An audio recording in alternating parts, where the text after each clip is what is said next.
All right, everyone. So tonight we're gonna have a special night discussing about certain topic, and I'm accompanied by my very good friend here. It's his name is Ariel. Ariel, say hi to people. Hello, guys. Good night, everyone. So, what exactly that we're gonna talk tonight? It's English in public's eyes, right? If I'm not mistaken. So Ariel, as a you teach in informal school, right? Like, is it true that you teach in informal school? No, I don't teach Right. in school. Uh-huh. I bet that there are a lot of students go there, and I also believe that they say stuff to you like learning English at school is like this and like that, and while learning English at here is like this and like that. So what do you think? Is it really different while people learning English at school and learn for those who learn English at informal institution like that, for example, like English course or something? What do you think about this? Okay. That is actually a nice question, bro. Like, I feel like in formal school, like in public school, like what I'm saying, in public school, like they have like their own kind of rule or pattern they have to use for teaching students. But in terms of like in tutoring, or for example the tutoring, or we call that in Indonesia as bimbel, and also like on course, they have their own kind of method, and that is actually really good because you know what, you can find something that you can't find in school, in public school. So that's why, like, if you want like learn something new or something like different, actually I think learning at school is not enough for me. I'm like in public school because you got to learn a lot of things. The fact that the language is actually really really powerful and so deep, like what, no one can actually can master it like very good. So that's why, like, you need something that can actually boost your knowledge in English. So one of the ways is going to like extra class by joining like the tutoring, or even the course, as you said before. Or if you want to make it like cheaper, you gotta join like some communities. Yeah, so one of the best, one of the best community right now, it's Sefeo, right? Right. Yeah, it is indeed one of the best out there. It's just unfortunately not many people know about Sefeo yet, right? So I hope that many people someday will know about our community here, in which this is really interesting, and this is I think this is a great place for people to improve their personality as well, not only the language though, because we get to meet a lot of people here. Anyway, I can't help but notice that you said learning English at school is not enough and we need extra classes. What part of learning English that is not enough learning at school? We learn from the teacher, and teacher convey all the lesson for us. Like, we learn some how to introduce, how to express certain things at school. What makes it not enough for learners anyway? I know that you said that we need certain extra classes, but what makes it not enough? I mean, if I think it's the same in informal school, like there's only like an hour, half an hour, right? If you teach at informal school, isn't it? It's the running time of the class, right? 2 hours or 1 hour. 2 hours or 1 hour. Nah, it's actually almost the same. And these days, formal schools also have like 4 hours learning. 4 hours. Not so. I think it's more than enough. Oh, what makes you think that it is actually not enough for formal school to teach students language like English? All right. So I think it's more like because in English we have two different kind of activities. The first one Mm-hmm. is producing, and the second one is consuming. Right? The first one is Mm-hmm. producing and consuming. Producing is something that we actually, you know, produce from our brain, from ourselves. For example, like you talk, or like you write, or like you, yeah, write and speak. But consuming is more like you consume something to your brain. Mm-hmm. Like for example, like reading, listening, or watching. So those two activities are actually have um, I'm not gonna say like I'm not gonna try to say like it has to be balanced, but at least we've actually, for me personally, like I think focusing on producing the language is actually better than consuming. Because I'm actually Mm-hmm. like, for example, I'm the one who actually focused on producing, right? I Mm-hmm. always like try to like write, or writing, or just like speaking. I love those activities. So that's why like when it comes when I try to like learn grammar, it is not it's not difficult for me. But Mm-hmm. let's take an example of like people who are really good at uh, consuming. Like they like, I mean, like they're really good at grammar, or they're really good at knowing about the pattern of the grammar or the structure kind of thing. But when it comes to speaking, they need like extra efforts to do that, like extra times Mm-hmm. compared to like the producing people. So that's why. So Mm-hmm. that's why in public school we learn a lot about grammar and structure, and it's all about consuming. We Mm. rarely have the activity that produce our language, because Right. actually language is not about it's not always about the score, or like it's not end up on the paper only, but it's actually have to produce and use in society, like what I'm saying, like having conversation with people. That is Right. actually what's. So that's like I feel like that's actually really like the lack of like the system of the public school, that they really focus on the grammar and how they're like getting high score. You know what I'm saying? So that's why like they have to, even though they have to like have to get a high score, they actually have to get extra hours to make it like better in terms of like Mm-hmm. understanding the grammar kind of thing. For example, Mm-hmm. like reading comprehension or something like that. So that's what like, yeah, it is actually 100% not enough when it comes to that, when it comes to school, because the students have a lot of a lot of things in their heads, like Right. math, physics, Right. and biology, and Right. English, and also like a lot Mm-hmm. of so Yes. that's what Yes. like I. they need like extra time or extra classes. You know what I'm saying? So Mm-hmm. yeah, I think it's a better choice. Like, but if you don't really have enough money, I think yeah, autodidact or like self-taught is Mm-hmm. the best. Yeah. Self-taught is always a really nice solution. Yeah, Well, self-taught. it's not for everyone though, because when it comes to self-taught, that we need, I think we really need to have such a learning autonomous. You know what I'm saying? Like learning by ourselves and committing to it or something. So we really need to have that in order to be successful. At least to Yeah, have this one. And unfortunately, being an autonomous learner is not a gift for everyone, right? So someone really have to commit with what they want. For example, like they want to be able to speak in English, then that's practicing is the only way to get it. If we don't practice, then there's no way to get it. If we don't practice on our own, or try to find partners, then there's no way we can get it.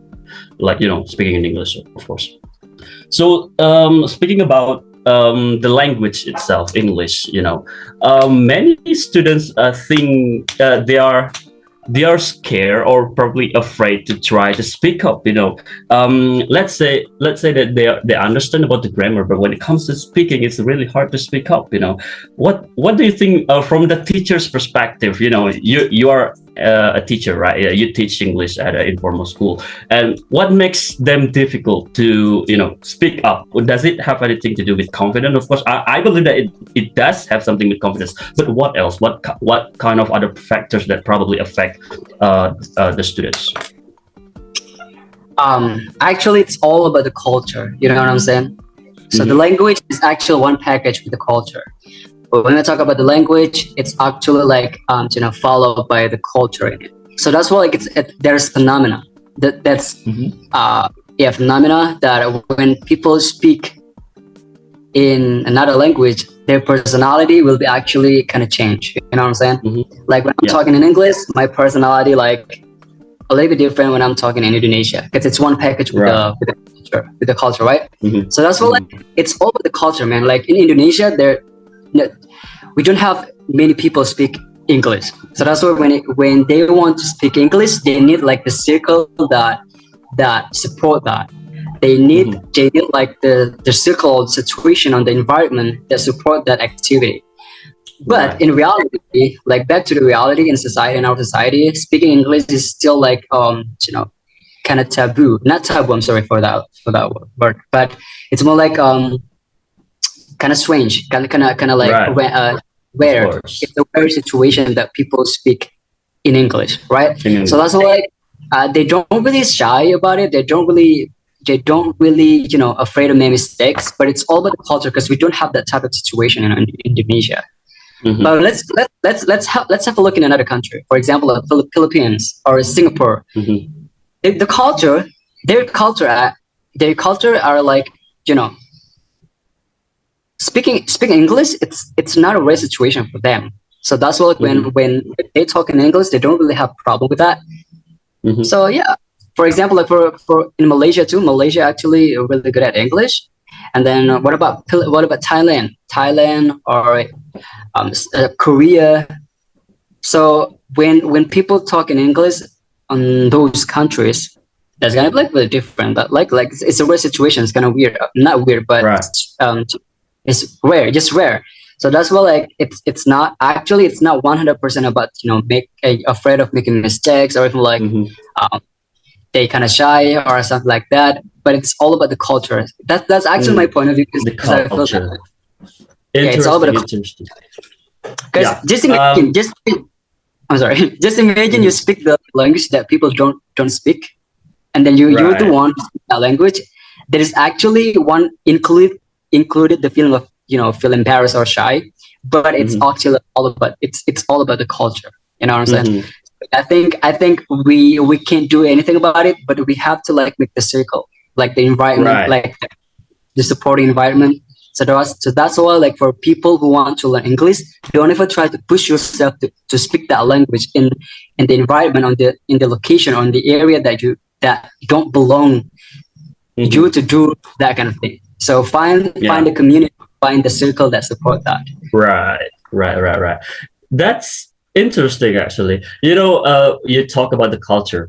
We know how Indonesian people are. When they find their friends speaking English, and then what happened when we speak English in front of people who don't really like to speak in English, right? Like I'm pretty sure that you're familiar with so English or anything like that, But like you said, regarding the countries, Philippines, Thailand, Korea, when they speak English, there's nothing wrong with it, right? It's acceptable there. But when it comes to Indonesia, there's this praise of English that sometimes will tear someone's confidence to develop more in order to be able to speak in the target language. That is so unfortunate. We have an example here in one of the famous city in Indonesia, like Jakarta. You know how Jakarta Selatan, if I'm not mistaken. They mix the language English with Bahasa Indonesia, right? Like and they're really good at switching the language. Like they combining Bahasa Indonesia and also English. This kind of habit, this kind of behavior is somehow cursed by our local people, our Indonesian anyway. It's cursed by Indonesians, saying that why are you speaking like that? Why do you mix between English and also Indonesia? I think this is kind of unfortunate where people actually can be one of those global citizens by collecting more and more English words, in order to speak, even though it still mix between Bahasa Indonesia and also English. I think that is so unfortunate. People curse when a lot of people mix the language like this. I find it pretty cool, but not in extreme context. For example, like you speak, I don't know. It just kind of feel annoying when it's just how do you call it, when you kind of speak like I don't like, gimana ya contohnya itu, I don't understand, no. I don't understand. Bisa nggak clarify? I mean, that's kind of annoying, but actually, it's also pretty cool. Actually, clarify is English. Bisa nggak clarify? We mix the language. It's kind of annoying, but I find it is pretty cool too. Like they use, like, they're learning English by mixing the language. I find it really cool though. But it's annoying when it's really I don't know. I find some annoying, but I can't really describe it here. Maybe I'll get back to it later, okay, if I can remember about it. Okay. About the back to the school, formal school, and also informal school context. When it comes to teaching method, people always like whining, or at least what is it called? They can't, it becomes one of the concern for them. Like the way teachers teach in formal schools, they don't really use effective method. In your opinion, Ariel, is there such a thing as effective methods in teaching English?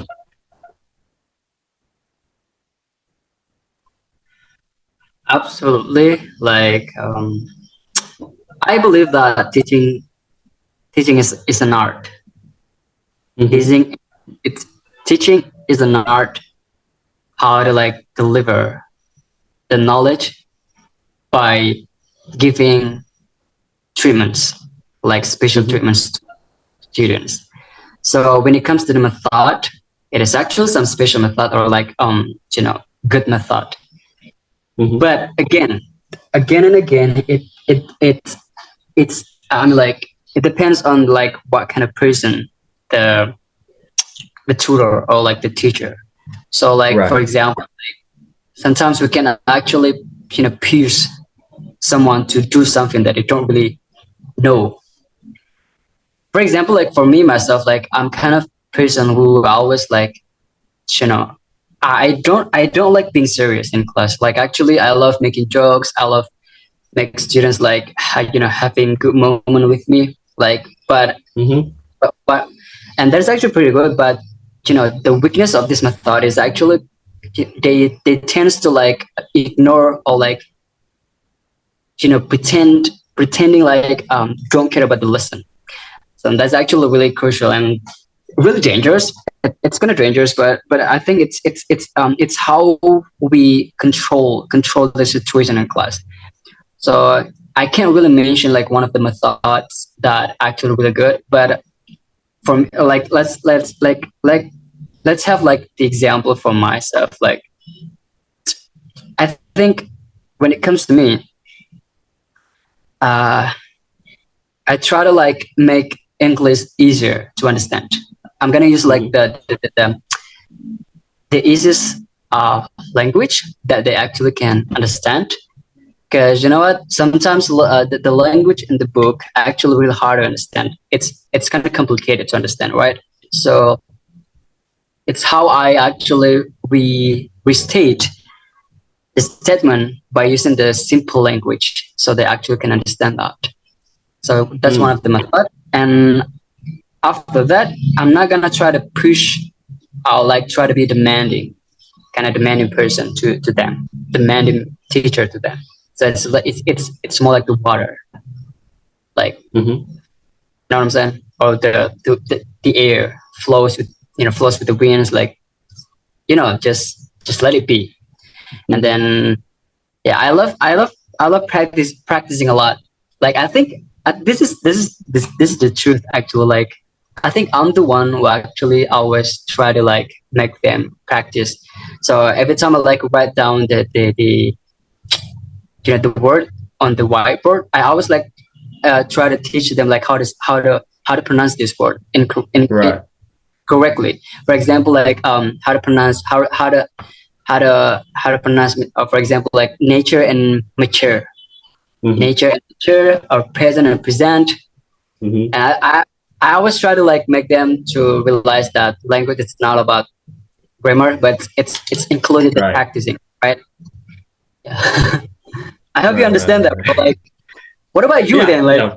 how do Definitely. you deal with the situation in the class? Like, is it hard to control? Is it hard to like handle or kind of thing?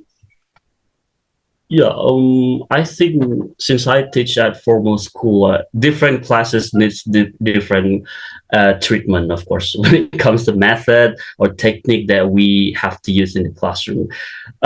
Teaching big classes is really different compared to teaching small classes, you know, because in big classes we have to deal not only the way we deliver the lesson, but also we have to deal with the students themselves, you know. Many students are not really interested with this subject, of course. That's why I myself don't really believe on the effective method. Every time, like, it's kind of funny when people ask about what's the effective method to teach the particular subject or something. It's kind of funny for me because I don't think there's such a thing, effective method. What we teach is the students, you know, they are human are unique, especially students. They are teenagers, they have various behavior here. So that's why I think we really need to teach them various contexts of words, and also various contexts of usage of the language, you know, and using various technique and also method in the classroom. Like I said earlier, different classes requires different method. If one class suitable for total physical response, for example, like you do drilling and they follow you by moving here and there, you try to another classes, probably it won't work, you know. It doesn't work because the other classes contains some students that, you know, just have different personalities, have different people, not the same group of people that we teach. That's why I think the way I handle it, I always like, before coming I mean, before going through to the whole semester, the first meeting I always do direct observation, and also administer administering a, what is it, uh, a questionnaire, probably, or probably just a short essay for them. What kind of learning style, what kind of learning activities that you guys prefer, and also what kind of things that you want,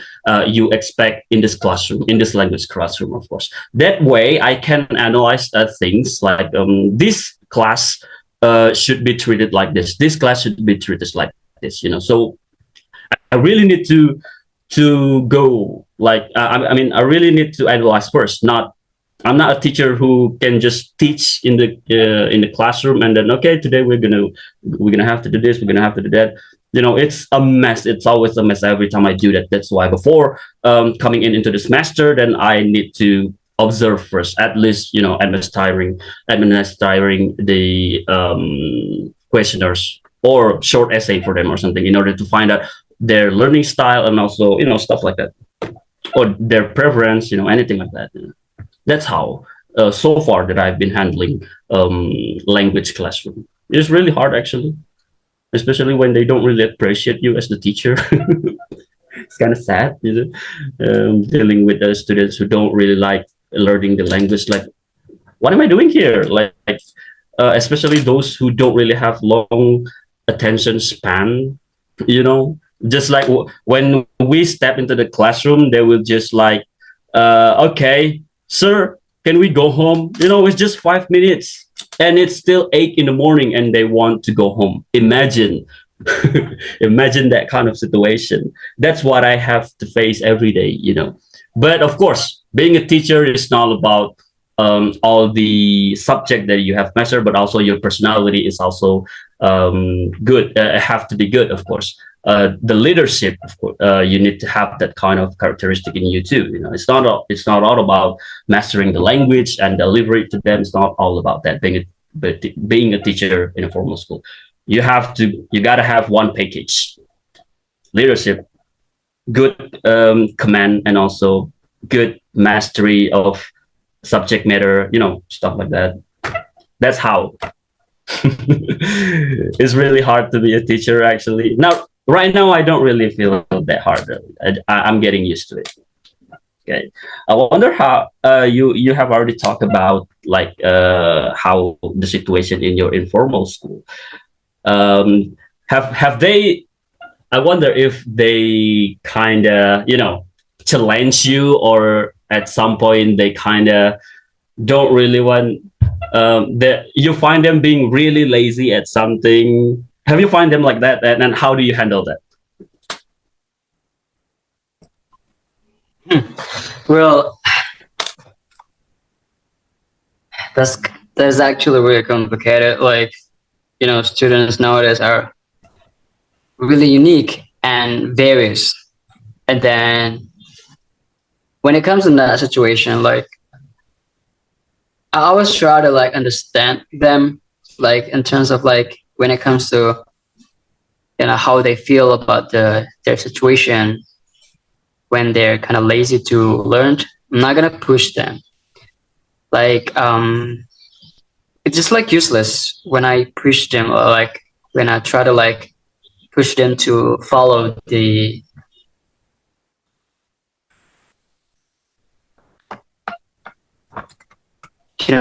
class then like okay, let's take a break for like 15 minutes, and then we will learn again, or we tried it again.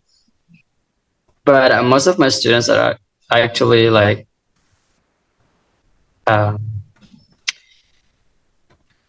they know I mean like they know they don't really like the language, but they want to learn. Mm-hmm. You know what I'm saying? Yeah. I know that there are some of my students like they don't really like English, but still they want to learn. So that's what I like. Right. So talk about the formal school, Ariel. Do you think that you are right now you teach at informal school? Do you think that you are ready if you have to teach at a formal school and handling a really big classes? Do you think that you are up for it? Right. I'm always ready, bro. As you are. I'm always ready, bro. Like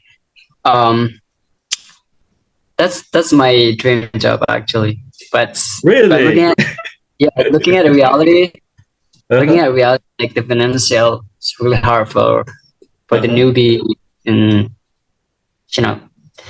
education field, especially like becoming teacher. Mm-hmm. I think I really want to have that job, but nah. But I'm hoping. But I hope like I actually can picture myself like teaching in front class, like the big class, a lot of students. Oh. But yeah, I hope. I love challenge. You love challenge. Yep. So in your workplace right now, what students that you have been handling so far? Are they seniors, high school, or middle school, or probably they're just they're just elementary school students? Yeah, or they are actually workers. I teach from like playground or what? How do you call that in English? Playgroup, not playgroup. Like like below elementary school. I teach elementary school, junior high school, senior high school, or alumni, or even like people who's working. And then, but I find myself enjoy teaching the junior high school students. I don't know why. You yeah, and don't also like know why, but you enjoy teaching that. elementary school students are also like kind of. I really kind of love the environment with them. You know what I'm saying? Hmm. But I Yeah. can't deny that I love senior high school too. But if I can choose, like I prefer to teach at junior high school. But my dream job is actually want to teach at senior high school. But yeah, I don't know. I'm confused, but It actually, can wait. I love all of them. I love all of them. Like Right, right. Yeah, we know all the truth about teaching and school. I exactly know what prevent you from stepping forward when it comes to teaching. So is it really kind of out of curiosity here? Was it really your first intention becoming teacher, language teacher here, or did you actually have something else in mind others than becoming educators, of course?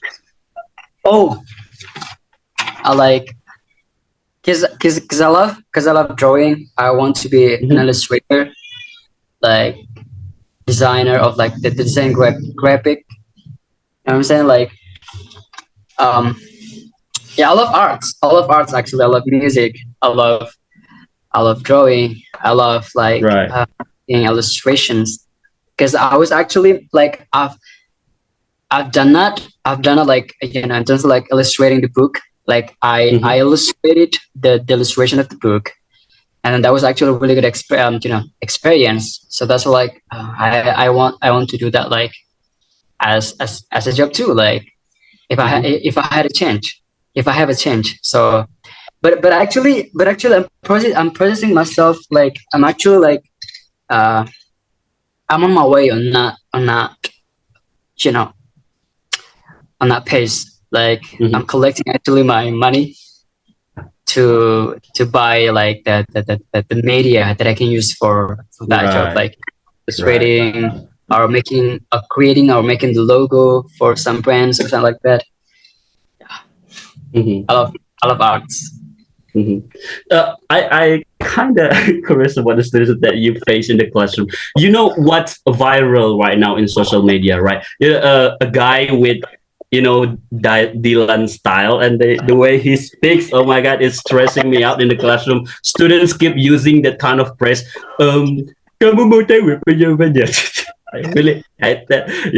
And I have to face that every day. Every time I ask question and they talk to me that way, and then somehow I talk to them. Yeah, saya mau tahu apa jawabannya. Really hate this kind of attitude. Actually, I think social media right now, what's viral is really affecting students these days. And not this day. I mean, students' behavior right now, especially regarding this Dylan thing. About chipmunk hair style chipmunk. Oh my God, it's really stressing. It's really like what is it? Disturbing at some point. So, by the way, Ariel, I can't. Um, ah, the idea is in the top of my head. I forgot.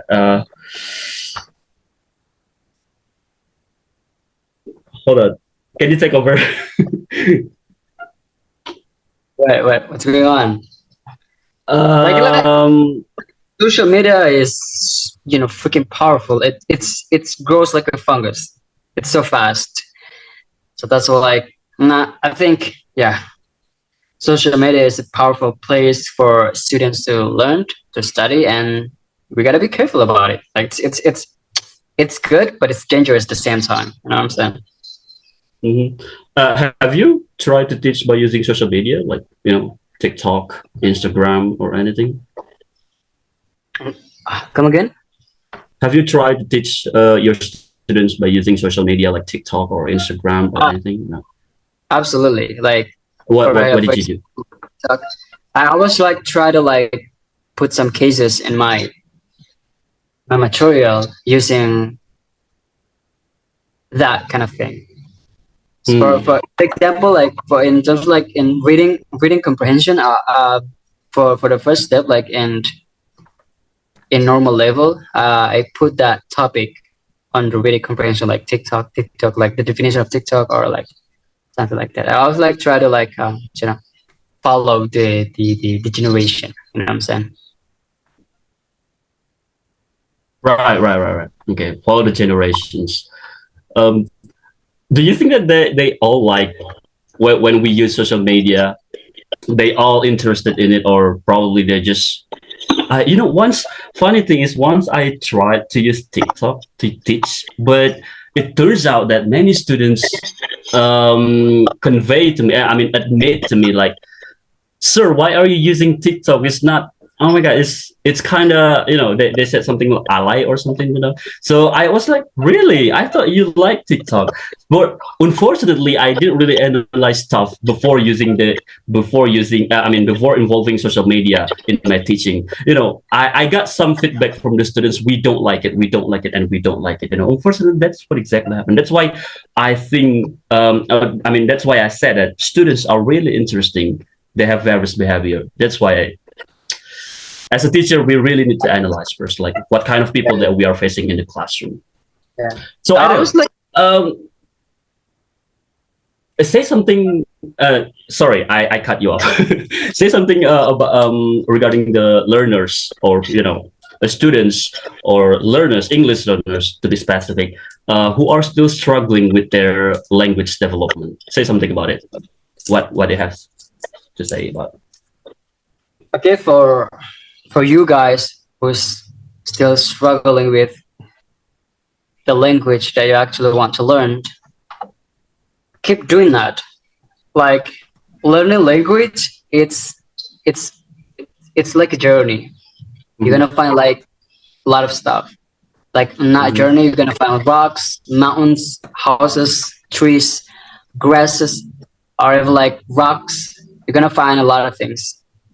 So yeah, just keep doing that and hang in there. You got this. Like, yeah, you have long journey to learn the language. So like, just keep on the right track. Keep on the right track. Yeah, right. Keep on the right track. Right. Yeah, I also agree that just keep on the right track. Right? Keep struggling, no matter how hard it is. Be consistent about it, about the learning and the whole thing. All right, thank you so much, Ariel. It's really nice discussion. I really loved it. I hope that next time we can talk about something else. Okay, it's really nice. All right, guys. Thank you so much for listening. For you, of course, for those who are listening to this podcast. My name is Ardian, and this is my friend. What's your name again? Peter. Yeah, Peter, whatever it is. It's Ariel, guys. Don't be fool. Okay, see you next time. Assalamualaikum. Bye-bye.